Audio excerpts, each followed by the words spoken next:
उस टाइम पे तो तलवारों से युद्ध होता था जी। आज कंटेंट से हो रहा है जी। सबसे बड़ा योद्धा कौन है? कंटेंट। आज के सीईओज को पुराने समय के राजाओं से क्या चीज सीखनी चाहिए? महाराणा प्रताप तो बहुत पॉपुलर हुए हैं जी। कोई ऐसे भी थे और जो बहुत पॉपुलर होने चाहिए थे लेकिन हुए नहीं है। कभी गुस्से में आकर के मन करता है बोल दूं, उसका सर कलम कर दिया। मैं ये ईमानदारी से जरूर कह सकता हूँ कि क्या मैं ऐसी इच्छा कुछ चीजों को लेकर रखता हूँ तो हाँ। तो कोई ऐसा मिथ जो आपने मूवीज में देखा हो रॉयल फैमिली के? कभी कभी आपको बोझ भी महसूस होता है कि यार मैं महाराज हूँ? सबसे ज्यादा फेवरेट रॉयल चीज क्या लगती है आपको? आज ये होटल्स का टोटल नेट वैल्यूएशन क्या होगा? आपकी फैमिली में कई लोग पॉलिटिक्स में इंटरेस्ट लिए है। जब आपके बारे में देख रहा था तो आपने इलेक्शन लड़ने में इंटरेस्ट नहीं दिखा। एज अ राजा आप अंदर से सख्त हैं कि बहुत नरम है। अब आपका साम्राज्य कहाँ तक है? लक्ष्य राज सिंह मेवाड़ जी का नेक्स्ट गोल क्या है?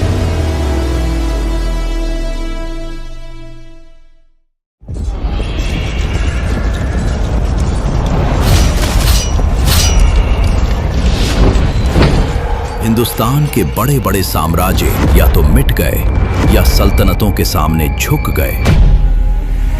तब मेवाड़ ने इतिहास को एक ऐसा वंश दिया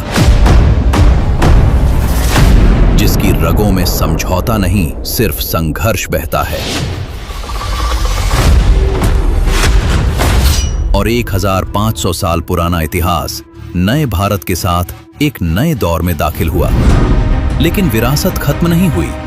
समय बदला, युग बदला, तरीके बदले, लेकिन मेवाड़ की सोच आज भी वही है, राष्ट्र सबसे ऊपर। उसी विरासत के 77वें वारिस और दुनिया को बता रहे हैं कि विरासत सिर्फ संभाली नहीं जाती, उसे आगे बढ़ाया भी जाता है। डॉक्टर लक्ष्य राज सिंह मेवाड़।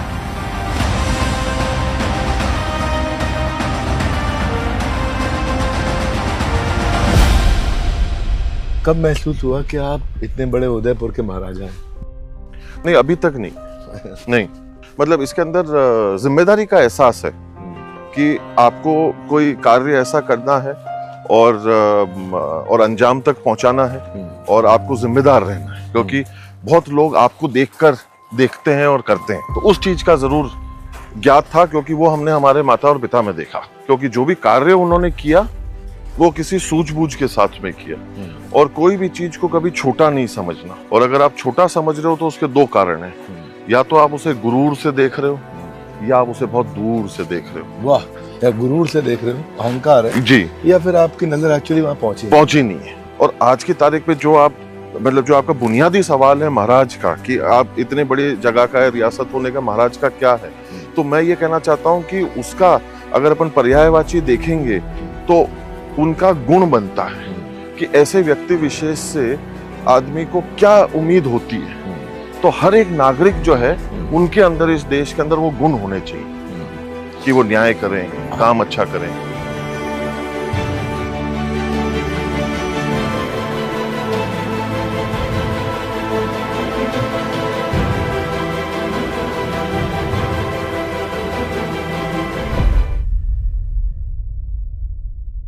आपके अंदर फ्लैम्बॉयंसी और रिच रॉयल महाराज और एक साथ में एक रिस्पॉन्सिबल लीडर, इसके कॉम्बिनेशन को कैसे मैनेज करते हैं?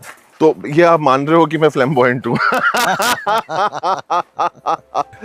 हमने सुना है आपके बारे में, बहुत गाड़ियां, बहुत बाइक्स और खुद ड्राइव करने का पैशन। जिंदगी अपने हाथ में रहे वो बेहतर है। तो गाड़ी के पीछे और स्टीयरिंग के पीछे होने का जो कारण है वो तो यही है कि जिंदगी अपने हाथ में रहे, और शौक भी है, इसमें भी कोई दो राय वाली बात नहीं है। और इसको बैलेंस करने वाली बात नहीं है सरकार। इसमें क्या है कि जो मैं हूँ वो मैं हूँ। तो ये लोगों को ये जरूर दिख सकता होगा कि ये अलग अलग परिप्रेक्ष्य में ये चीजें दिख रही है कि भाई ये फ्लैम्बॉयंट हैं, ये इस जगह से हैं। तो ये बाहर के दृष्टिकोण से ये लग सकता है कि ये अलग अलग चीजों के अंदर ये चीजें बटी हुई हैं, जबकि जहां से मैं जो जिस चीज को देख रहा हूँ वहां पे मैं ये एक ही हूँ। मेरे लिए ये चीजें अलग नहीं है। कभी कभी आपको बोझ भी महसूस होता है कि यार मैं महाराज हूँ, इसका बोझ भी होता है? जब कभी भी कोई बोझ जैसा महसूस होने लगता है उसके पहले जो है वो मैं उसको ये कर देता हूँ कि भाई अब एक चुनौती आ रही है, तैयार हो जाओ। तो अपने भीतर जितने भी सिस्टम्स हैं, सोच, अपनी जुझारूपन, अपनी कर्मठता, अपनी ज्वाला, अपना तेज, अपना लक्ष्य, उसको पुनः अपन जो है वो वापस उसको कहते हैं कि भाई अपनी चुनौती की फॉर्म में तैयार महसूस करो, तैयार हो जाओ। महाराणा प्रताप जी के उदाहरण देते था मैं जब जी, मैं बोलता था जिंदगी में मत बोलो समस्या है, बोलो चुनौतियां हैं। जी, ये मत बोलो प्रॉब्लम्स हैं, बोलो चैलेंजेस हैं। बिल्कुल, बॉडी लैंग्वेज बदल जाएगी। बिल्कुल बिल्कुल बिल्कुल बिल्कुल। उनसे आपने क्या एक चीज सबसे ज्यादा आपको लगता है कि बहुत कुछ सीखा, पर एक चीज आपने पकड़ के रखी महाराणा प्रताप से लिया हमने? आंधी तूफानों में मेवाड़ ने कभी रुकना नहीं सीखा, लाखों नंगी तलवारों के सामने झुकना नहीं सीखा, शीश कटने के बाद भी धड़ यहाँ लड़ा करते हैं, मेवाड़ ने कभी बिकना नहीं सीखा। तो अपने वसूलों के साथ में, अपने सोच के साथ में, अपने जमीर के साथ में, अपने प्रिंसिपल्स के साथ में कभी सौदा मत करना।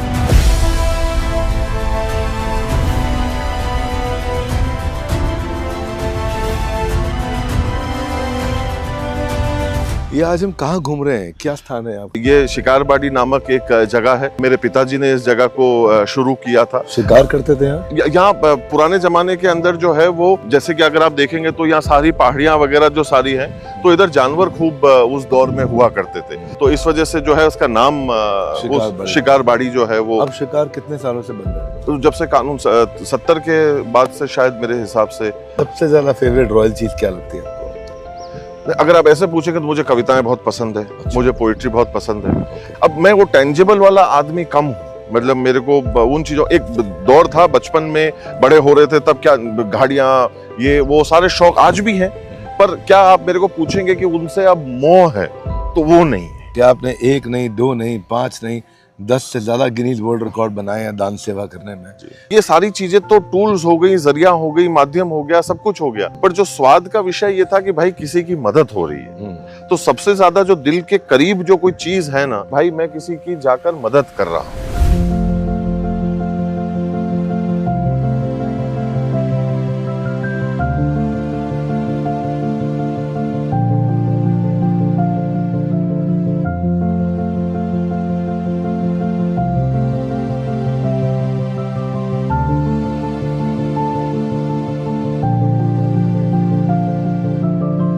पुराने समय में राजा महाराजा भेष बदल के जनता के बीच में जाते थे जी, उनकी समस्या सुनने के लिए, तो आप भी कभी ऐसा करते हो? आजकल सिर्फ इंस्टा की आईडी बदलनी पड़ती है और फेसबुक पे 2-4 आईडीज खोलनी पड़ती है, सब आ जाता है। अब घोड़े में बैठकर शहर की गश्त नहीं लगानी पड़ती, जो हमारे पुरखों ने किया। आज कोई भी व्यक्ति विशेष कुछ कहना चाहता है, कुछ पटल पर रखना चाहता है, तो अगर आप उसको सम्मान पूर्वक तरीके से कहेंगे, सुनेंगे। और आज की तारीख में लोग इन विचार विमर्श के आदान प्रदान में पूर्ण तरीके से विश्वास रखते हैं। तो कोई ऐसा मिथ जो आपने मूवीज में देखा हो रॉयल फैमिलीज के बारे में? नहीं, पिक्चरों में अक्सर ही यही है। उसके अंदर मिथ के अलावा पिक्चरों में और कुछ भी नहीं है। कहानियां काल्पनिक हैं, सोच है वो पूरी तरीके से काल्पनिक है। तो ऐसा असली जिंदगी में कहीं नहीं होता है। जैसे कि राजा को जो है वो अत्याचारी होना जरूरी है, अय्याश होना जरूरी है, शराबी होना जरूरी है। अब मैं किसी को ये बोलूं कि मैं शराब नहीं पीता, वो मानेगा? और वो भी इस चेहरे के साथ में, बड़ा मुश्किल हो जाता है। तो मतलब मैं कहता हूं कि, और 80 और 90 के दशक में पिक्चरों ने मतलब जो है वो पूर्ण तरीके से पैसे वाला व्यक्ति केवल विलन को ही बताया है। ईमानदार आदमी को गरीब होना जरूरी है। ये तो है। तो ये जो उस दौर के अंदर हमारे जो पीढ़ियां जो बड़ी हुई और जो देखा है, वो केवल यही देखा है कि माँ मजदूरी कर रही है, विलन के पास बड़ी गाड़ियां हैं, वो सूट बूट में आ रहा है, 10 लोग दरवाजा खोल रहे हैं, बट वो आदमी करप्ट है। आखिरी में कोई जो है वो पैदा होगा खेत में से, वो निकलेगा, उस ठाकुर का सर कलम करेगा, और फिर उस सिनेमा हॉल के अंदर तालियां बजेंगी कि आज अब राजा का जो है वो विनाश हो चुका है, और अब जो है जनता जो है सांस ले पा रही है। पर अब मैं इसी सांस के साथ में कहता हूँ, क्या आप वीर शिरोमणि महाराणा प्रताप के साथ में ये सोच को जोड़ेंगे? कभी नहीं। क्या आप महाराणा सांगा के साथ में इस बात को जोड़ेंगे? क्या आप बापा रावल के साथ इस सोच को जोड़ेंगे? तो ये लोगों को समझने की जरूरत है। सबसे ज्यादा इंस्पायरिंग लीडर आपको अपनी लीनियज में, अपने पीछे फोर फादर्स में कौन लगे? सोच मेवाड़ की जो नींव में रही बापा रावल से 734 से लेके आज तक, हर एक व्यक्ति जो पधारे, जो हमारे पूर्वज पधारे और इस दीवान के रूप में उन्होंने अपनी कार्य को संभाला और उसका निर्वाह किया। उन्होंने किसी भी प्रकार से मेवाड़ के मूल्यों के साथ में और गुणों के साथ में जो है किसी भी प्रकार से समझौता नहीं किया। अब आप कहाँ ज्यादा फोकस कर रहे हैं? मैं ये मानता हूँ कि इंसान इस दुनिया की पहली इकाई है। इंसान से कहीं ना कहीं घर बनता है, घर से गली बनती है, गली से मोहल्ला बनता है, मोहल्ले से शहर बनता है, शहर से प्रदेश बनता है, प्रदेश से देश बनता है और देश से एक दुनिया बनती है और वो दुनिया शिक्षा से बनती है। अब आपका साम्राज्य कहाँ तक है? नहीं, देखिए, आज की तारीख में हम लोग सब बड़े इस आज़ाद देश के अंदर, इस खूबसूरत देश के अंदर जी रहे हैं जिसके हम सब एक आम नागरिक हैं। तो हम अब ये मानते हैं कि ये पूरा देश जो है वो हमारा है और हमारे को इस पूरे देश के लिए कहीं ना कहीं कार्य करना है। Core business is hospitality. बिल्कुल। वो नदी में जा करके बोट में मैं कल कहीं डिनर किया जी। वो जगह का नाम क्या था? जग मंदिर। जग मंदिर जी। क्या खाना था वहाँ का, खास तौर से मुझे क्या पता ना, भेलपूरी और पनीर। बहुत मजा आया। एक आपका हाउस ऑफ मेवाड़ और हाउस ऑफ ताज का भी बहुत लंबा पार्टनरशिप। हाँ, ये बहुत ही खूबसूरत बात है। ये हम लोग 3 पीढ़ी से एक साथ हैं सर। मतलब I am the third generation. हाँ, I am the third generation जो हाउस ऑफ टाटास के साथ में डील कर रहे हैं। तो दादाश्री ने, लेट महाराणा साहब भगवत सिंह जी ने इसको शुरू किया था, फिर पिताजी ने और आगे बढ़ाया और आज मेरा सौभाग्य है कि मैं तीसरी पीढ़ी हूँ जो उनके साथ में काम कर रहा हूँ। तो लेक पैलेस को 1962 और 61 के आसपास शुरू किया गया था। तो 5-7 साल तक तो दादाजी और पिताजी ने मिलकर चलाया उसको और फिर जो है ये समझ में आया कि भाई ये किसी प्रोफेशनल का काम है, हम लोगों को इसकी समझ नहीं है क्योंकि टाटास को ऑपरेशंस के लिए पार्टनर बनाया। उनको पार्टनर्स बनाया। Property belongs to you. जी। Operated by Tata. Operated by the Tatas. Which is Taj group. Which is the Taj group. Absolutely correct. Normally you might be taking either revenue का शेयर और हाँ, वो जो कॉन्ट्रैक्ट की जो डिटेल्स हैं वो अपनी जगह के ऊपर हैं। हाँ, पर मूलभूत बात ये थी कि अपने घर के हिस्से को जो है उसको व्यवसाय के लिए आगे ले जाना, ये सोच को रखना सन 60 में। और पिताजी एक बात बहुत अच्छी तरह से कहा करते थे कि भाई we are not getting into the business of making money. फिर मेरी घंटी बजी कि फिर मैंने कहा ये हमने खोल कर और हम ये करके और वो करके क्यों बैठे हैं। तो बिजनेस का मायना ही इज इक्वल्स टू $साइन आता है। फिर मेरे को बाहर भेजा, मेरे को पढ़ाया लिखाया समझाया कराया, यहाँ लाए। आपने हॉस्पिटैलिटी में बहुत पढ़ाई करी? जी, मैं 4 साल के लिए ऑस्ट्रेलिया में था तो वहां जाकर मैं पढ़ा, फिर मैं वापस आया होटल मैनेजमेंट के अंदर।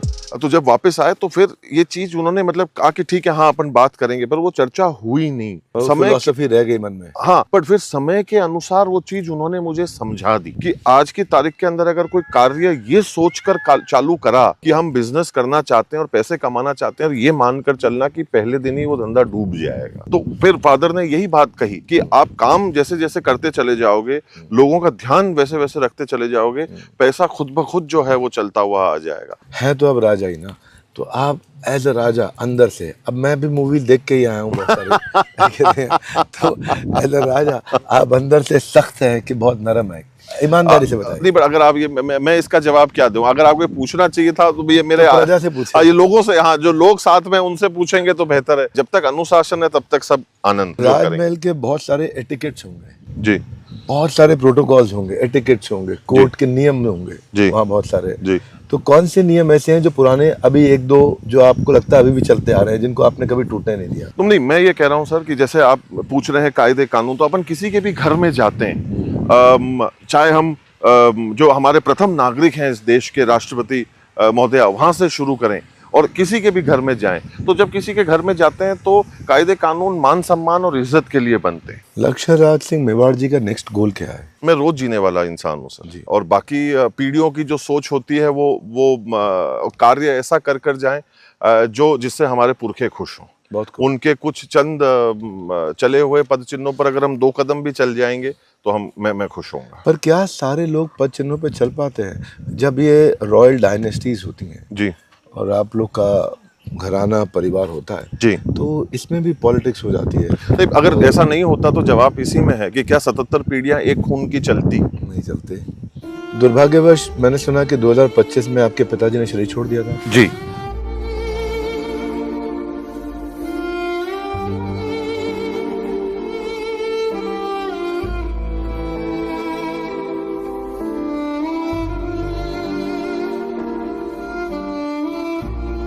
तो उसके बाद आपकी परंपरा में गद्दी उत्सव होता है जी।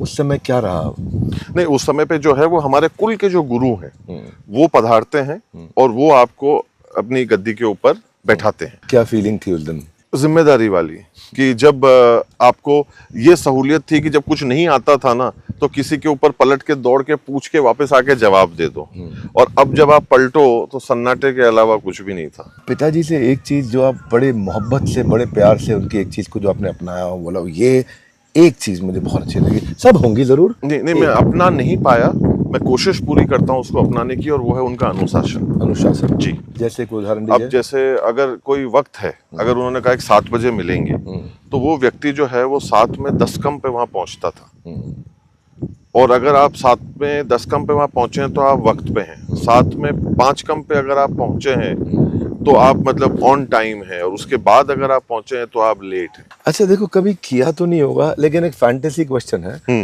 मन में कि क्या कभी गुस्से में आकर के होता है कि राजा हूं मैं और आप मन करता है बोल दूं, उसका सर कलम कर दिया जाए?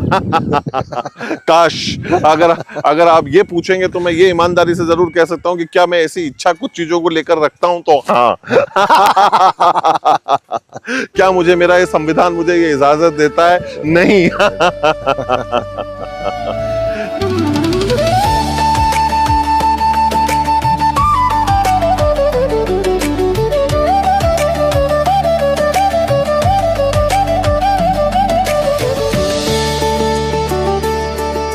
ये लेक इतनी खूबसूरत है, ये मैन मेड लेक बनाने का जी। विजन जी। अपने आप में, मैं सोच रहा था कि मतलब कोई चीज का रेफरेंस पॉइंट होता है, बिना रेफरेंस पॉइंट के इस विजन को बिल्ड किया। कल मैं देखा कि ग्रेविटी से फव्वारे चलते हैं। जी। हा? जी। ये जी। क्या साइंस है? ये देखिए, ये पीढ़ियों से चलता हुआ रहा, और उदयपुर जो है it's a man made city. ये इंसानों द्वारा बनाई गई है। जितने भी तालाब हैं, और सारे तालाब जो है हमारे पुरखों ने बनवाए, और ये तालाब पिताजी ने बनवाया। मेरा सौभाग्य रहा कि अक्षय तृतीया के दिन के ऊपर मुझे इसका नामकरण उनके नाम पे करने का सौभाग्य मिला। तो ये हमारे लिए बड़ी खुशी की बात है, और उनको बड़ा पसंद था, तो उन्होंने भी अपने जीवन के अंदर इस कार्य को, इस परंपरा को जारी रखा। और ऐसे भी मैंने सुना कि एक लेक का पानी दूसरे लेक में, बिल्कुल हाँ। बिल्कुल ऐसे 8-10 तालाब जो हैं वो जुड़े हुए हैं, और आखिरी में ये पानी जो है वो समुद्र में, दरिया में जाता है। तो हर लेक दूसरे लेक को कंप्लीट करती है। बिल्कुल। तो कोई ऐसा नहीं है कि भाई 8 है तो 2 सूखी रह जाएंगे। नहीं, सबको वो भरते हुए निकलेंगे आज। पहले के राजा के पास हाथी, घोड़े, रथ, इतना कुछ होता था। फिर अब गाड़ियां होती हैं जी, अच्छी गाड़ियां होती हैं जिससे वो सुविधाजनक ट्रैवल कर सके। करेक्ट। फिर थोड़ा और अगर आगे चलते हैं तो पर्सनल चॉपर और जेट्स भी होते हैं। तो आपके पास भी पर्सनल चॉपर जेट है? नहीं, मेरे पास पर्सनल चॉपर और जेट नहीं है, मेरे पास गाड़ी जरूर है, और वो मेरे को बहुत पसंद है।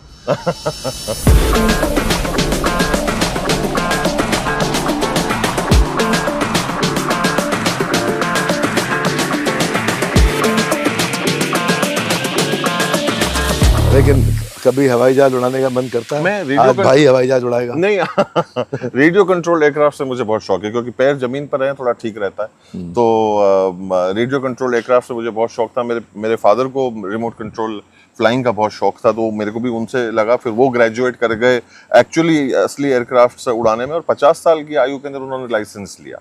आप सोचें, तो मतलब हिज डेडिकेशन। आपका मन होता है कभी हवाई जहाज उड़ाने का? बिल्कुल होता है, बट मैं रेडियो कंट्रोल एयरक्राफ्ट के साथ में स्मॉलर स्केल्स के अंदर, मिनिएचर्स के अंदर मेरे को बहुत पैशन है, और मेरी डाइकास्ट मॉडल और कलेक्शन भी मेरी एक हॉबी है। आगे मैं आपसे महाराणा प्रताप के बारे में, कल्चर और हिस्ट्री के बारे में बात करना चाहूंगा। जी, बिल्कुल। बेटे पहले अपन क्रिकेट खेलेंगे। हाँ, ठीक।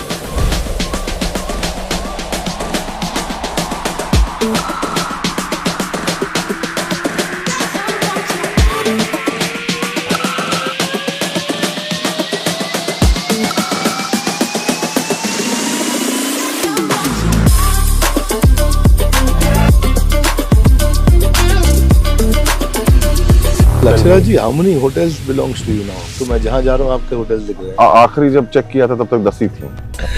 And this is all under HRH? This is all under HRH. Apart from the what Taj manages. Correct. So that is with their management. The hotel and the properties belong to us. इसके लिए भी आपने operations का partner नहीं सोचा कोई? अब destination wedding के लिए आपकी प्रॉपर्टीज बहुत पॉपुलर होती जा रही है। जी जी, आई थिंक उसका ऑक्यूपेंसी भी बढ़ रहा होगा हर साल। बिल्कुल बिल्कुल, ऑक्यूपेंसी भी बढ़ रही है, लोग भी बढ़ रहे हैं, तादाद भी बढ़ रही है, तो ये एक अच्छी बात है। मतलब आज की तारीख में इतना व्यवसाय उदयपुर के कारण राजस्थान को, भारत को मिलता है, ये एक बहुत खुशी की बात है कि एक दौर था जहां हम लोग उदयपुर को वेनिस ऑफ द ईस्ट कहते रहते थे। आज वो वक्त आ गया जिसको बड़े गर्व से और छाती ठोक के हम लोग कहते हैं कि today Venice is called the Udaipur of the west. कितने एकड़ में मानी जाती है आपकी ये रियासत? ये जो जगह है तकरीबन 100 बीघा के, मोटा मोटे तौर के ऊपर 100 बीघा के आसपास। बाकी जगह मिला के अब वो अपन नापना शुरू करते हैं। पावर ज्यादा डेंजरस है या फेम? आज की तारीख में जो लोग हैं वो इसलिए नहीं परेशान हो रहे हैं या नहीं तकलीफ में है क्योंकि उनको खाना नहीं मिल रहा है। वो परेशान आज इसलिए ज्यादा हो रहे हैं क्योंकि वो पचा नहीं पा रहे हैं, चाहे वो फेलियर हो चाहे वो पावर हो। उस जमाने में लोगों को अपनी लॉयल्टी प्रूफ करनी पड़ती थी, आज जी। भी करनी पड़ती है जी लेकिन अगर आपका हम पीछे लेने देखें 300-400 साल में, जी, आज क्या आपको उतने लॉयल लोग मिल पाते हैं? भगवान की दया से बहुत सौभाग्यशाली हूँ कि हमारे पास में वो लोग हैं जो आज की तारीख में पीढ़ियों से हमारे साथ काम कर रहे हैं। Lakshyaraj Singh Mewar, his royal highness, निडर राजपूतों के परिवार से, पर क्या आपको किसी चीज से कभी डर लगता है? जब तक अकेले थे ना तब तक कोई डर नहीं था। जिस दिन ईश्वर ने अपना एक अंश इस दुनिया के अंदर लाने का सौभाग्य दिया और वो खुशी जब मिली तब इंसान को ये महसूस होता है कि डर क्या होता है।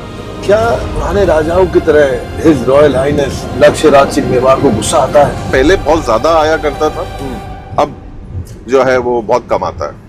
हम महाराज से पूछते हैं आपको उदयपुर में सबसे अच्छा क्या लगता है? आपका फेवरेट प्लेस क्या है? मेरा कमरा। Are you a private person or a public person? ये बड़ा पैराडॉक्सिकल सवाल है। अगर मैं ये कहूंगा कि मैं प्राइवेट आदमी हूँ तो लोग मानेंगे नहीं, पर सच्चाई यही है कि मैं जो है वो मेरे चंद चुनिंदा लोगों के बीच में, परिवार के बीच में, उन लोगों के बीच में मेरे को रहना जो है वो बहुत पसंद है। मैंने सुना है आपके बारे में, आप लंबे लंबे डिस्टेंस गाड़ी ड्राइव करके चलते सब लोग साथ में रहते हैं, गप्पे लड़ाते हैं, सफर निकल जाता है, हिंदी का नहीं तो अंग्रेजी का हो जाता है। अब हम ये कौन सी जगह पे आ गए? ये हम मानक चौक में हैं।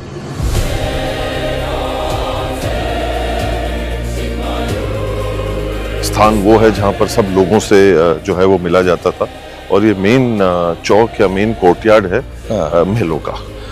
ओके जी। और कितने सालों से बना हुआ है? ये जगह जो है तकरीबन 450 साल वाह। के आसपास। 450 जी, क्योंकि नॉर्थ जो है वो यहाँ से ही कंस्ट्रक्शन शुरू होते हुए जो है वो उस तरफ पे गया। तो जितनी पुरानी चीजें आपको मिलेंगी वो यहाँ से शुरू होंगी 450-500 साल से लेके और सबसे नए जगह तक पहुंचेगी जो है 100 साल तक। हिज रॉयल हाइनेस लक्ष्य राज सिंह मेवाड़। आप इतना सोशल मीडिया पे एक्टिव हैं, जी, देखते हैं। आज आपके यहाँ पे एक जगह है जहाँ मैरिज डेस्टिनेशन होती है, नाम डिफिकल्ट था, मैं गया था, बोट से गया था वहाँ। जी है ना? जी। तो क्या नाम है जगह का? जगमंदिर। जगमंदिर। जी, what a beautiful place. Thank you.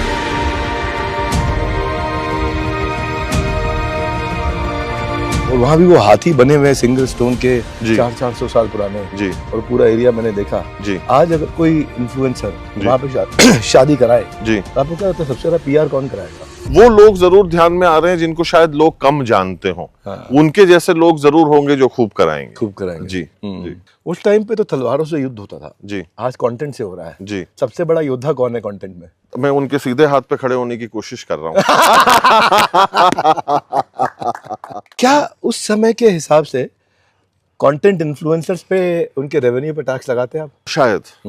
हाँ आज के सीईओज को, जी मल्टीनेशनल कॉर्पोरेशंस के या इंडियन लार्ज ऑर्गेनाइजेशन के सीईओज को, हमारे पुराने समय के राजाओं से क्या चीज सीखनी चाहिए? केवल सब कुछ जो है वो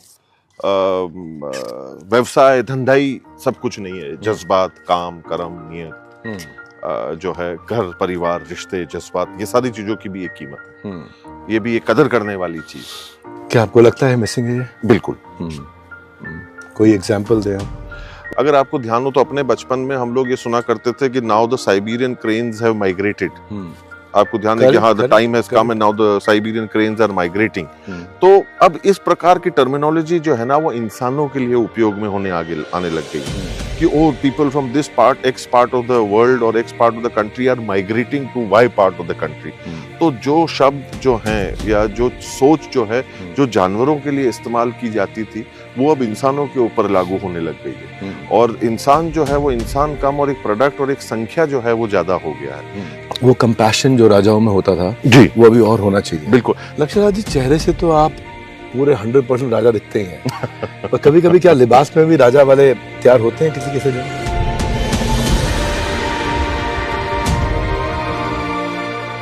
कुछ ऐसे दिन होते हैं? बिल्कुल हाँ। अब देखिए मतलब जो कोई त्योहार है, कोई फंक्शन है, कोई पूजा या अन्य कोई दूसरा कोई कार्य है तो उस दिन जो पारंपरिक पोशाक होती है वो कोई जरूरी नहीं है कि कोई राजा की पोशाक। कॉन्स्टिट्यूशनली तो अब पावर्स जो है ना पॉलिटिकल साइड शिफ्ट हो चुकी हैं। बिल्कुल।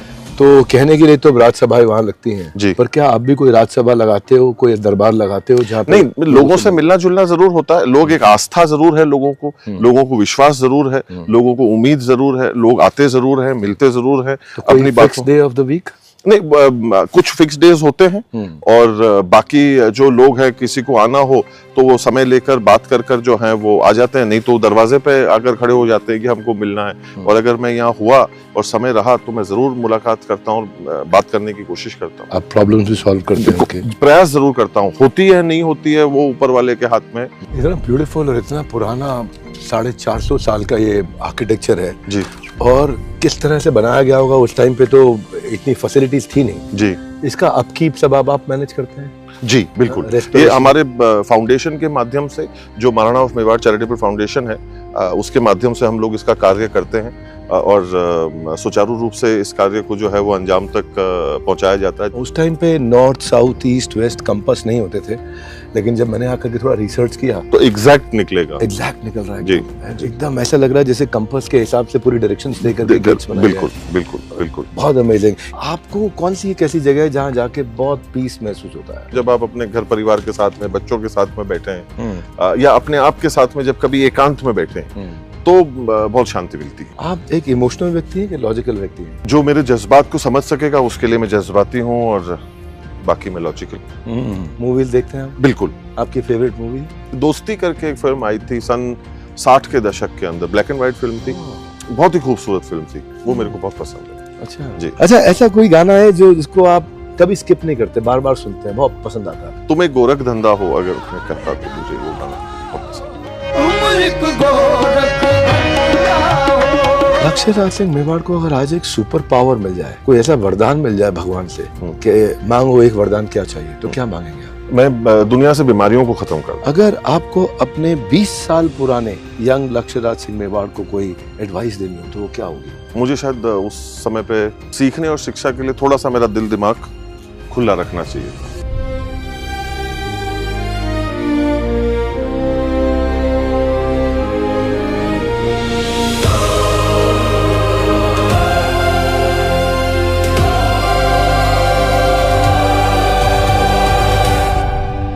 अब आप कुछ मेरे से सवाल पूछ रहे थे। हाँ। उनका जवाब जो है वो यहाँ है। हाँ। उनका जो भाला है वो 2 किलो और 930 ग्राम का था। हाँ। और जैसे उनका खंडा था तो उसका वजन ये था। नहीं, हम जानना चाहते थे कि 208 किलो का आर्मर और 81 किलो का भाला बताया गया। वो अफवाहें। तो ये जो सारी चीजें जो लगा रखी है तो वो कुल मिलाकर पूरा जो वेट था वो तकरीबन 35 किलो का था। इसको आर्मर बोलेंगे जी। और ये कितने किलो का था? ये जो है ये तकरीबन 14 किलो के आसपास का था। तो महाराणा प्रताप इसे यूज करते थे? जी।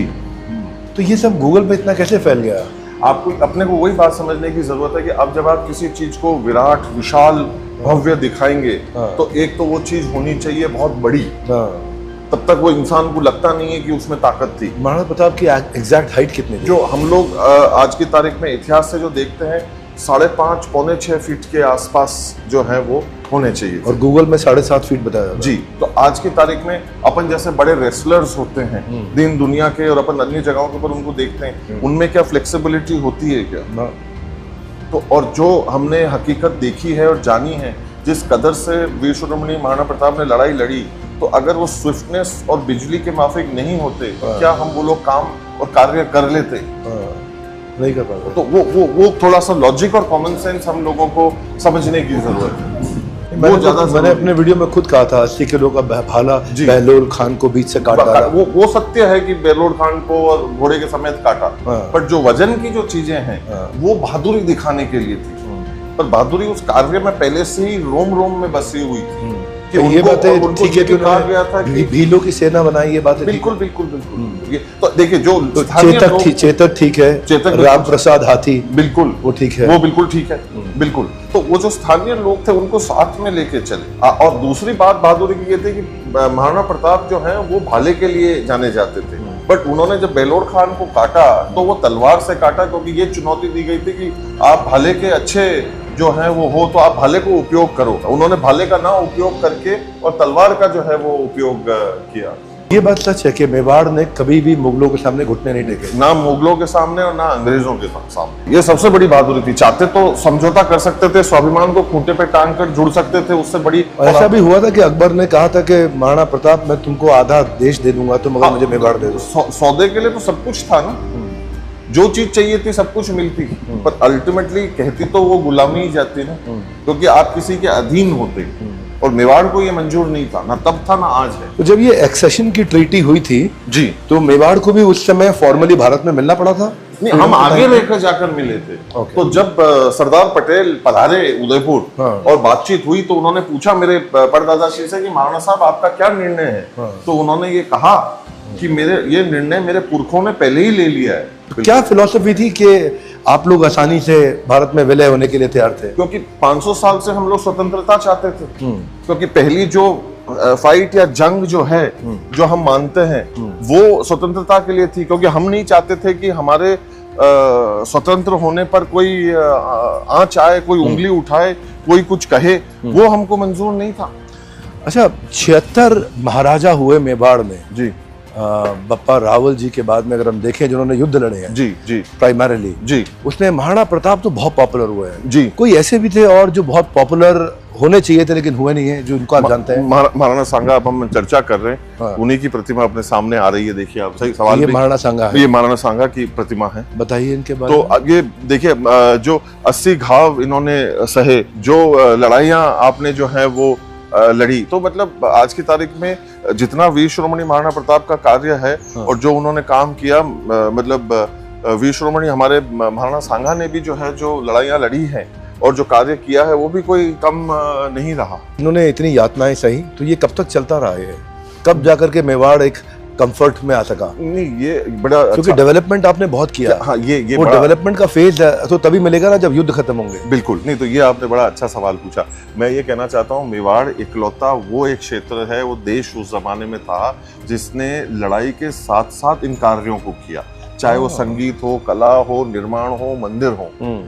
जब लड़ाइयां चल रही थी ना, तब ये काम साथ साथ चल रहे थे। तो मेवाड़ शांति से तो कभी बैठा ही नहीं, तो सीक्वेंशियल नहीं था, पैरेलल था। बिल्कुल।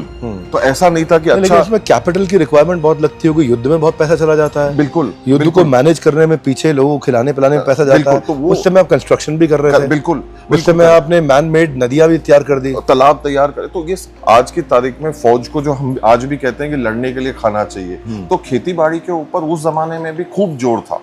तो पानी की व्यवस्था अगर हो जाती तो सारा काम हो जाता। तो ये चीज हम लोग बहुत पहले समझ गए। किसका विजन था इतने मैन मेड तालाब बनाने का? ये 500 साल से चल रहा है। तो महाराणा उदय सिंह जी ने भी जो है वो तालाब बनाया। तो जहां जहां पे हम लोग थे, सबसे पहले ये वाटर कंजर्वेशन का काम जो है वो तब से ही हम लोग कर रहे थे, वाटर हार्वेस्टिंग, वाटर कंजर्वेशन। तो आज की तारीख में तालाब उस जमाने में क्या थे? वाटर कंजर्वेशन का काम था, वाटर हार्वेस्टिंग। इसका आज बहुत बेनिफिट मिलता है, और बेनिफिट मिल रहा है, खाने की कितनी सुविधाएं आपको मिल जाती हैं। तो उस वजह से सारा काम हो पाया। अच्छा, तो आपने बताया उस समय culture, art, painting, manuscript, construction, मंदिर ये सब चल रहा था। ये सारे निर्माण साथ चल रहे थे। इसमें कहीं आर्ट, कल्चर, मैन्युस्क्रिप्ट, कुछ ना कुछ चीजें खराब भी हुई होंगी युद्ध में? बिल्कुल। कुछ तबाह भी हुई होंगी? बिल्कुल बिल्कुल बिल्कुल। ऐसा क्या चीज आप ऐसा सोचते हैं कि यार ये बड़ा मिस करते हैं हम? नहीं, जानकारियां जो है, इतिहास जो दर्ज इतिहास एक लिखा हुआ मिलता और जिसके अगेंस्ट जला दिया गया वो।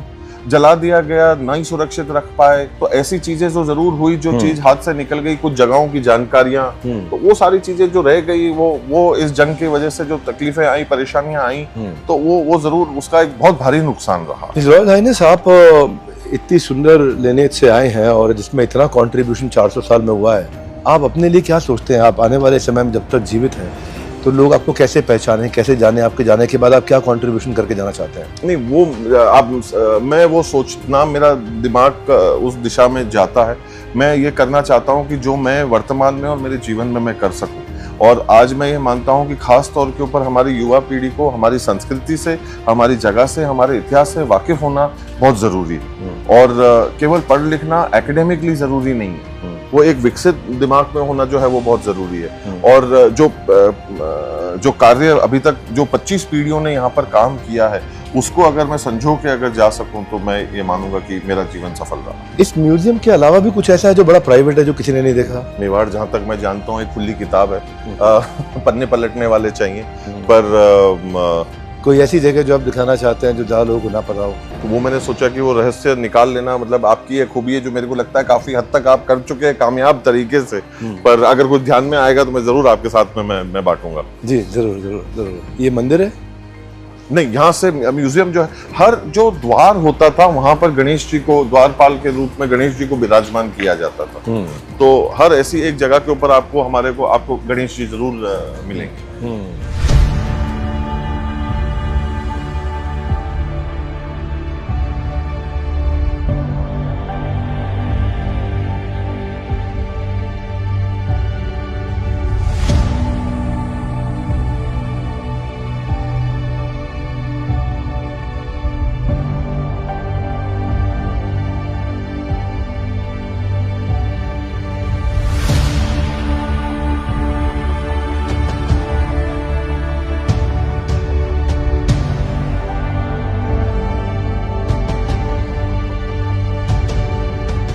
मैं आपको कुछ राजशाही टर्म्स बोलूंगा। अच्छा। आपको आज के उसके मैनेजमेंट कॉन्सेप्ट बताने क्या होंगे? ये काम करो आप, ये मेरे को दे दो, मैनेजमेंट गुरु आप हैं, सवाल मैं पूछ लेता हूँ, वो ज्यादा ठीक रहेगा, क्योंकि आप मेरे को इसमें फंसाओगे और मैं फंसना बिल्कुल भी नहीं चाहता। सबसे पहला शब्द जो आता है वो है दूत।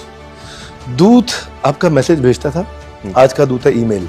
अरे वाह। सेनापति? सेनापति चीफ ऑपरेटिंग ऑफिसर, जो सारे ऑपरेशंस मैनेज करे। राजकोष? राजकोष इज कैश फ्लो। प्रजा? प्रजा इज योर कंज्यूमर बेस, जो आपको टैक्सेस जनरेट करके देगी, जहाँ से आप रेवेन्यू जनरेट करते हैं। दरबार? दरबार ये वो जगह है जहाँ से लोगों की प्रॉब्लम्स भी पता चलती है और फीडबैक भी पता चलते हैं। तो हर कॉर्पोरेट में मंडे मॉर्निंग एक रिव्यू मीटिंग होता है जी। तो मंडे रिव्यू जिसमें मीटिंग हम में से कोई नहीं बैठना चाहता। राजद्रोह? राजद्रोह यानी कि आपके राज के खिलाफ किसी और राजा से जाके मिल जाना जी, ये होता है मून लाइटिंग आज के समय में। तो इसको थोड़ा सा एक्सप्लेन करिए। मून लाइटिंग आपके यहाँ काम कर रहे हैं, हाँ, आपके सीक्रेट सीनियर लीडर हैं, एम्प्लॉइज हैं जी, और संडे के दिन आपके कॉम्पिटिटर के यहाँ जाकर के 4 घंटा काम करके आपकी इन्फॉर्मेशन लीक करके आ जाते हैं। तो कॉम्पिटिटर के पास आपके यहाँ काम करते हुए जो इन्फॉर्मेशन लीक कर देता है उस प्रोसेस को एचआर में बोलते हैं मून लाइटिंग। हथियार? हथियार आज डेटा आपका हथियार है, आप डेटा से लड़ सकते हो। अगर आपके पास कंज्यूमर का डेटा है, आपके पास परफॉर्मेंस का डेटा है। एडवर्ड डेमिंग, राइट, जापान के अंदर, अच्छा, वर्ल्ड वॉर 2 के बाद, राइट, वो बोलते थे कि in God we trust, everybody else please bring the data. खाली भगवान में विश्वास है, बाकी सबका डेटा चाहिए मेरे। क्या बात है। अगर डेटा आपके पास है तो वेपन आपके पास है, कुछ भी ठीक कर सकते हो। आखिरी में जो है वो जो मैं पूछना चाहता हूँ वो है विजय उत्सव। विजय उत्सव है मेरा लीडरशिप फनल प्रोग्राम जी, जहाँ लोग बिजनेसमैन आते हैं, एंटरप्रेन्योर। मैं 10 साल से लीडरशिप फनल प्रोग्राम कर रहा हूँ जी, जहाँ आज तक हमने हजारों बिजनेसेस को बिल्ड किया है, उनको ग्रो किया है जी। एक दिन मैं आपसे जब लास्ट टाइम मिला था जी, तो मैं आपसे पूछ भी रहा था कि आपका बिजनेस में क्या इंटरेस्ट है जी। ऑफ कोर्स आप सबको बता दूं कि आपका सारा इंटरेस्ट चैरिटी में ही जाता है, समाज सेवा में जाता है।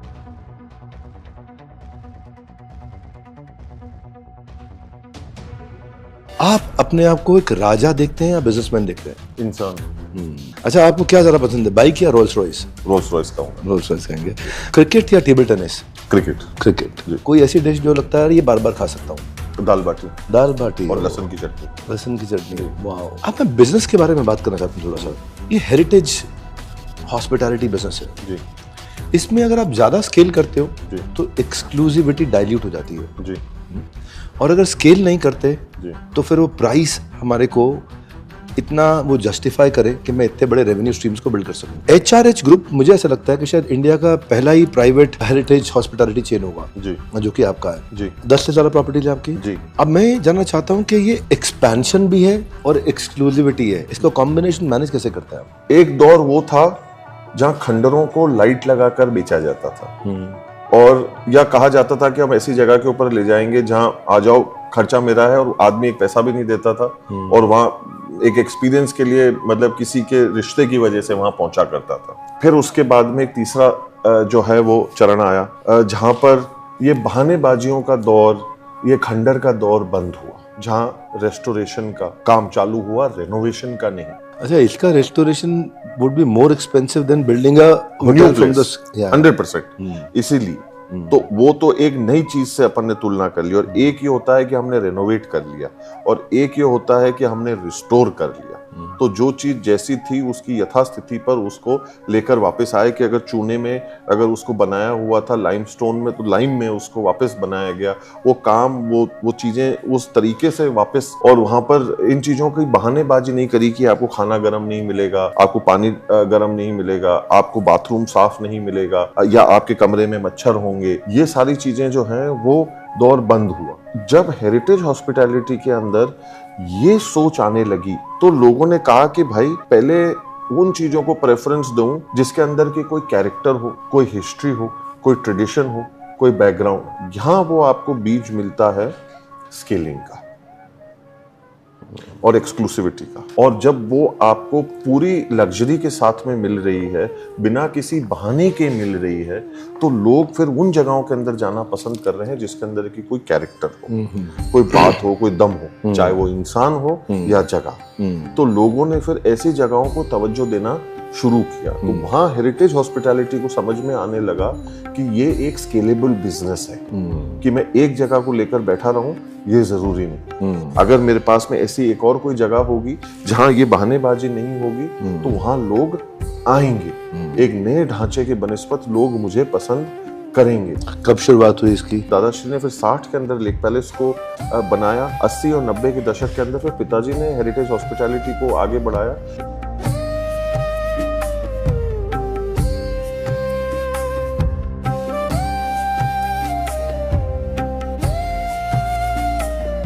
तो 80 के दशक के बाद में फिर इस चीज ने थोड़ी सी तूल पकड़ना शुरू किया, और जो बुनियादी बिजनेस सवाल है स्केलेबिलिटी तब आई जब आपको इसके अंदर एक्सक्यूजेस नहीं थे और आप कोई भी एक मॉडर्न स्ट्रक्चर के साथ में compete कर रहे थे। और जब सवाल आता है मॉडर्न स्ट्रक्चर्स के साथ में compete करने का, तो मॉडर्न स्ट्रक्चर्स आपको क्या दे रहे हैं कि सारी आपको अमेनिटीज पूरी मिलेंगी। तो वो अमेनिटीज अब हम लोगों को हेरिटेज में लानी थी बिना उस जगह को नुकसान पहुंचाए। जो एक नई जगह को 10 दिन में मिलेगा, हमारे को 14 दिन में मिलेगा, कोई बात नहीं। वो एपेटाइट होना जरूरी था। और जब वो लोगों को थोड़ा सा ठहराव सोच समझ में आने लगी, और फिर लोगों को समझ में आने लगा कि केवल ठहरने से और कमरा बेचने से ही पैसे नहीं कमा सकते हैं, वेन्यूज से भी पैसे कमाए जा सकते हैं, इवेंट से भी पैसे कमाए जा सकते हैं, प्रमोशन से भी पैसे कमाए जा सकते हैं, बर्थडे से, कॉन्फ्रेंसेस से भी पैसे कमाए जा सकते हैं। तो वो चीजें फिर बढ़ने लगी। तो ये रेगुलर चेन होटल्स जो 5 स्टार्स हैं जी, या हेरिटेज होटल्स हैं जी, इनमें प्रॉफिटेबिलिटी कहाँ ज्यादा अच्छी आती है? ROI आई अंडरस्टैंड, पे बैक पीरियड लंबा जी, हो गया, हाँ, पे बैक पीरियड तो एक्सटेंड हो ही गया जी, पैसा ज्यादा लगा है जी, लेकिन पर अगर पेबैक भी आपका ज्यादा आपको वापस आएगा। तो जो एक मॉडर्न होटल जो एक एक्स रेट चार्ज करेगा, आप एक्स प्लस ही चार्ज करोगे जिसी भी कैटेगरी के होटल में हो आप। अगर आप 1 स्टार हो तो उसमें भी आप दूसरे एक मॉडर्न 1 स्टार से भी अगर आप कंपेयर करोगे तो भी आप एक्स प्लस ही चार्ज करोगे। और अगर आप 5 स्टार डिलक्स हो हेरिटेज ग्रैंड कैटेगरी के अंदर भी, तो भी आप एक routine regular going 5 star hotel से आप उतना प्लस ही चार्ज करोगे। अभी जो आप रूटीन चेन जो है होटल्स की, उसकी रेगुलर मेंटेनेंस कॉस्ट जी, और एक बार heritage hotel up and running है उसकी मेंटेनेंस कॉस्ट, दोनों में कुछ फर्क आता है? उसके बाद में फिर नई जगह ज्यादा पैसे खाएगी, पुरानी जगह कम पैसे खाएगी। अगर वो काम आपने डे 1 पे सही तरीके से अगर आपने करा हुआ है तो फिर उस काम को पुनः वापस जाकर छूने की तो एक बारी के लिए केपेक्स बड़ा लगेगा जी, लेकिन बाद में ऑपरेटिंग एक्सपेंसेस कम होने से ये प्रॉफिटेबल आपकी ज्यादा छत नहीं लीक करेगी, मेरी छत टपक रही है, टाइल उखड़ गई है, पाइप फट गया है, ये हो गया है, वो हो गया, ये समस्याएं आपको इन जगहों के अंदर नहीं आएंगी। जो कि एक नई जगह में आने लग जाएंगे। तो आप अब इसका प्राइसिंग कैसे डिसाइड करते हो? उसका मॉडल वही है, एवरेज रूम रेंट जो रहता है वो ऑक्यूपेंसी के बेसिस पे? और डिमांड एंड सप्लाई के ऊपर, बिल्कुल। और आप लोग अलाउ करते हो सारे पोर्टल्स को सेल करने के लिए आपके रूम? जी जी। उसमें एक्सक्लूसिविटी का कोई सिस्टम नहीं है? जो मार्केट में नॉर्मल ट्रेंड चल रहा है वैसे ही रहते हैं। अच्छा, ये बिजनेस में कंपटीशन है देखा जाए, आपका जो 400 साल पुराना जो वेल्थ आया है आपके पास में, अब आप उसको अच्छे से ऑपरेट कर रहे हैं, मैनेज कर रहे हैं जी, आप उसको मोनेटाइज कर पा रहे हैं, और ये रॉयल्टी को रेप्लिकेट करना बाकी लोग के लिए उतना आसान नहीं है जी। लेकिन अगर आप कंपटीशन देखते हैं तो आपको फ्यूचर में कंपटीशन कैसे दिखाई पड़ रहा है आपके वाले एग्जिस्टिंग बिजनेस सेक्टर में? वो मेरी मदद ही करेगा, जितना वो आएगा उतनी मेरी कदर बढ़ती जाएगी। अगर मैं मेरे काम को और मेरे तौर तरीके को सही रास्ते पे चलाता चला गया तो मैं कॉम्प्लेसेंट नहीं हुआ, मैं लेजी नहीं हुआ, मैं टेकन फॉर ग्रांटेड अगर चीजों को नहीं करता हूँ, अगर ये 3 चीजें अगर मैंने ध्यान रख ली तो मैं तो चाहता हूँ कि कंपटीशन आए, क्योंकि जितना कंपटीशन आएगा उतना मैं आगे बढ़ूंगा। अच्छा, आपके पास हेरिटेज गाड़ियां भी हैं बहुत सारी जी। कितनी गाड़ियां हैं? डबल डिजिट्स में है, लास्ट जब चेक किया था। अच्छा, मैंने सुना बाइक्स की बहुत बड़ी कलेक्शन है आपके पास। जी जी। हर साल की रॉयल एनफील्ड आपके पास है? जी, रॉयल एनफील्ड का मुझे बड़ा शौक है जी। आप चलाते हैं? जी, मैं चलाता हूँ। दोस्तों के साथ में जब वक्त मिलता है तो सफर पे निकल जाते हैं और अपने आप के साथ में वक्त बिताते हैं। तो ऐसे ही तंग करने के लिए पूछूं, डेप्रिशिएटिंग एसेट है जी, तो क्यों उसमें इन्वेस्ट कर रहे हैं इतना? नहीं, डिप्रिशिएटिंग एसेट बिल्कुल भी नहीं। दूसरी बात ये कि ये उस सोच के साथ में खरीदा नहीं गया, ये एक जज्बात के साथ में खरीदा गया। आज की तारीख में मेरे पुरखों ने किया था, जैसे उन्होंने रोल्स रॉयस खरीदी, पुरानी गाड़ियां खरीदी। आज अगर वो 100 साल पहले वो नहीं खरीदते, ये आप देखिए, ये आपका सवाल का जवाब यहाँ है डिप्रिशिएटिंग वैल्यू का। ये मेरे पिता की तस्वीर है और ये उनकी सबसे खूबसूरत बच्चे के साथ में है, जो 102 साल पुरानी गाड़ी है ये। वाह। और ये बेस्ट ऑफ शो जो है वो जीतकर आई है 2012 के अंदर। और ये गाड़ी जो है वो 1924 की गाड़ी है, जो आज की तारीख में पूरी तरीके से 102 साल की है इसकी उम्र।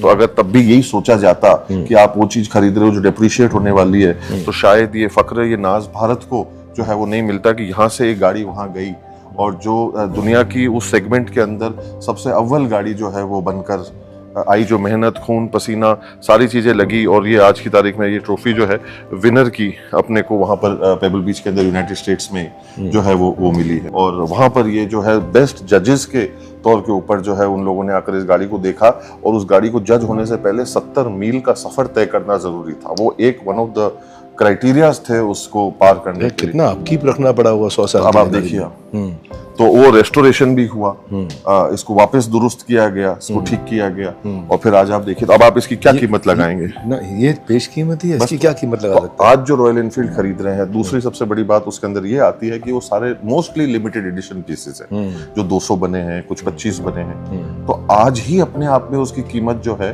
वो, अगर आप बिजनेस टर्म्स में प्योरली अगर अपन बिजनेस की बात करें, तो जितने में मैंने खरीदी है उसकी 4x तो आज ऑलरेडी मेरे पास में उसकी वैल्यू है as of today.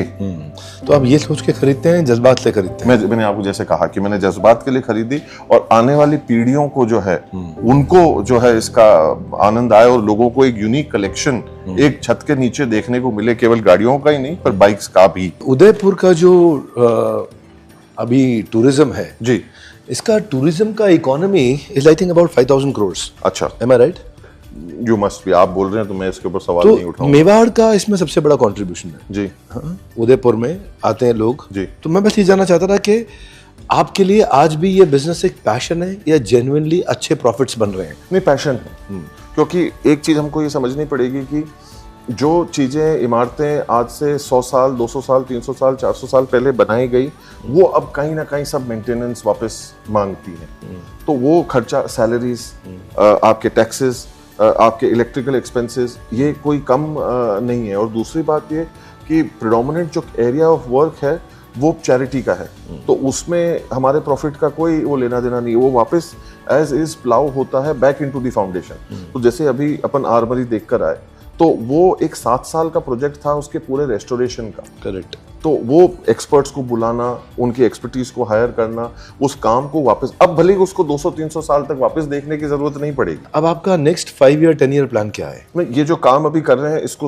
Hopefully scale करें, लोगों तक अपने कल्चर को पहुंचाएं, उदयपुर को जन जन तक पहुंचाएं, उनको उस तरीके से एजुकेट करें जो यंग एक सिनेमा हॉल में जाने के लिए जितना एक्साइटेड होता है उतना एक म्यूजियम के अंदर आने के लिए एक्साइटेड हो, कि वो ये कहे कि भाई मुझे मोबाइल पे बैठना है कि मुझे एक्चुअली मेरे कंट्री का हिस्ट्री, कल्चर, ट्रेडिशन और वैल्यूज जानने हैं। तो मैं ये चाहता हूँ कि वो यंग ये कहे कि नहीं मुझे उदयपुर जाना है और मुझे उधर सिटी पैलेस का, उदयपुर का म्यूजियम जो है वो जाकर मुझे देखना है। एक बात बताइए, आज आप रिप्रेजेंट कर रहे हैं इस समय सारी रॉयल फैमिलीज को इंडिया में जी। अगर आप उनको रिप्रेजेंट करके कुछ कहना चाहते हैं अपनी कम्युनिटी के लिए, तो आप क्या चाहते हैं लोग आप लोग को किस तरह देखें, किस नज़र से देखें? हम आज की तारीख में रेलेवेंट बने, वो सबसे ज़्यादा ज़रूरी है। हमारी हिस्ट्री हमारा पास्ट है, पर आज के प्रेजेंट को हम कैसे पास्ट बनाएंगे, या जैसे आपने कहा कि लोग कैसे देखेंगे, वो आज हमारे पास में मौका है जिसका जवाब नहीं है, बट वो अपॉर्चुनिटी जरूर है। तो मैं ये जरूर कहना चाहूंगा कि इस अपॉर्चुनिटी का, इस मौके का हम लोग क्या कर रहे हैं, क्या हम हमारा 100% लगा रहे हैं।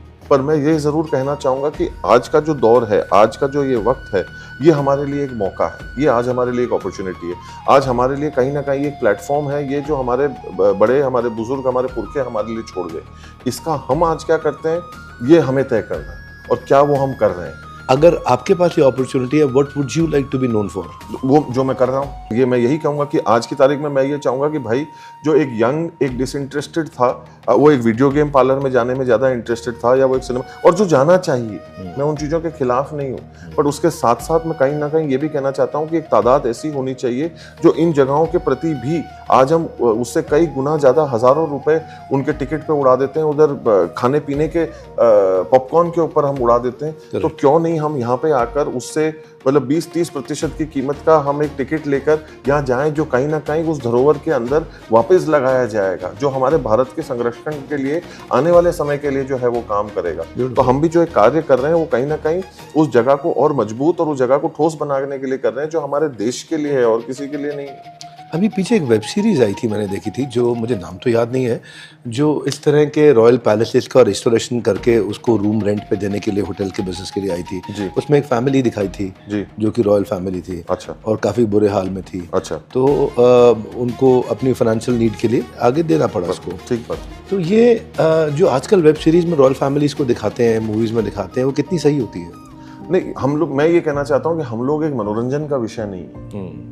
हमारी त्याग, तपस्या, बलिदान और सर्वोच्च बलिदान जो एक जान का था, वो किसी के मनोरंजन का विषय नहीं है। आप प्रेरित होकर कुछ बनाना चाहे वो बनाइए, केवल नकल में अकल लगाकर हमारी कहानी को चेप कर और आप उसके ऊपर पैसे कमाना चाहते हैं, ये किसी भी तरीके से मंजूर नहीं। क्योंकि हमारे घर परिवार ने हमारी जान जो है, अपनी जान जो है, इस वजह से नहीं दी कि कल को कोई पॉपकॉर्न खाते खाते जो है, सीटी बजाते बजाते जो है उन चीजों को मनोरंजन के तौर पर देखे। आप उसके ऊपर काम करना चाहते हैं, आप डॉक्यूमेंट्री बनाइए। एक फिल्म बहुत इम्पैक्टफुल मीडियम है, करेक्ट, बट नॉट सिनेमा, जो कि एक डॉक्यूमेंट्री के रूप में सामने आना चाहिए, फैक्ट्स के साथ में आना चाहिए, उसको आप बताइए। उसके अंदर हम आप लोगों की लिनिएज में, रॉयल फैमिलीज में कोई फिल्म जो आपको लगता है ये ऑथेंटिक फिल्म का नहीं, मैंने आपको कहा ना, वो विषय ही नहीं है सरकार, नहीं है। It is not the subject for entertainment, it is a subject for education. Correct, वो सीखने का विषय है। करेक्ट। 16,000 महिलाओं ने अपनी जान को हंसते हंसते कुर्बान कर दिया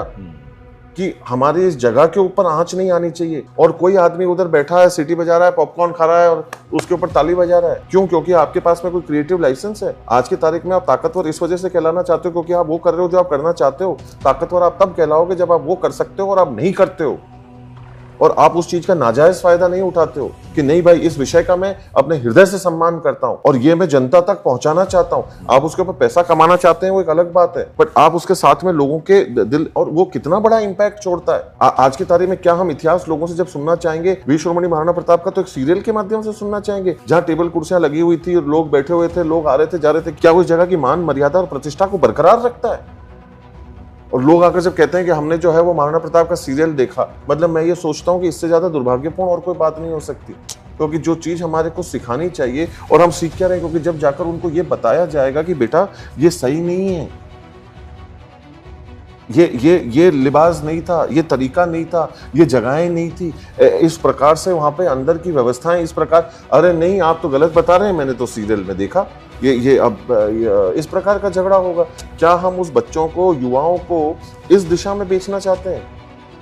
ये चीज हम लोगों को समझनी है। आप अगर चाहें डॉक्यूमेंट्री बननी चाहिए, सबसे पहले किसके ऊपर चाहेंगे बने? नहीं, जो भी कोई योद्धा हो जो कि आज की तारीख में इस देश के अंदर किसी को भी प्रेरित करेगा, चाहे वो हमारे परिवार से हो चाहे अन्य परिवार से हो, पर कोई योद्धा है उनकी बात को बताना और एक पटल पर रखना ये हमारा धर्म बनता है। पर क्या वो जिम्मेदारी के साथ में। और आपके लिए आपकी पूरी फैमिली लेने में सबसे ज्यादा प्रेरणा का सोर्स कौन रहे? नहीं, मैंने जैसे कि कहा कि सारे लोगों ने सारे मेवाड़ के वसूल और नियम और कायदे कानून को सर्वोच्च रखा, उसके साथ में जो है वो किसी भी प्रकार से छेड़छाड़ नहीं करी, ये सबसे बड़ी बात रही है। और ये प्रत्येक व्यक्ति ने किया है, जिसको दीवान घोषित किया गया और बिठाया गया और उस जिम्मेदारी के साथ में बिठाया और सौंपा गया, उस व्यक्ति विशेष ने इस मूल बीज मंत्र को मेवाड़ के और मूल मंत्र को मेवाड़ के जिंदा रखा और अपनी पूरी दमखम से उसको जो है वो उसके ऊपर कार्य किया। ये सबसे बड़ी जो है वो बात है। कैसा एक्सपीरियंस था आपका इन क्वेश्चन आंसर्स में? थोड़ा जज्बाती कर दिया आपने, पर हाँ बहुत अच्छा लगा मुझे, बहुत कैंडिड, बहुत अच्छा लगा। ट्रूली ऑनर्ड, आपने इतना समय दिया, थैंक यू सर, इतनी बातचीत की, इतनी वार्म हॉस्पिटैलिटी, बुलाया आपने यहाँ पे अपने घर पे, इतना समय दिया सबको। I think everybody loved it. और आप बताइएगा कि आपको कॉन्वर्सेशन कैसी लगी। बहुत कैंडिड रखी मैंने, कुछ ऐसे फॉर्मल क्वेश्चंस नहीं, और आपको जानने का प्रयास किया as a personality, as an identity. What does he stand for, what should he be known for, क्या इनका वो एक पर्सनैलिटी है जो मैं चाहता था सामने निकल कर के आए और लोग उनको जाने पहचाने और हम जितनी हो सके लर्निंग्स लें। वो सिंप्लिसिटी मुझे इनकी बहुत अच्छी लगी, सादगी आपकी बहुत अच्छी लगी। पहले ही क्वेश्चन का आंसर आपने सादगी से शुरुआत करी थी। Great conversation, lot of learning from you. Thank you sir, बड़ा अच्छा लगा। Thank you.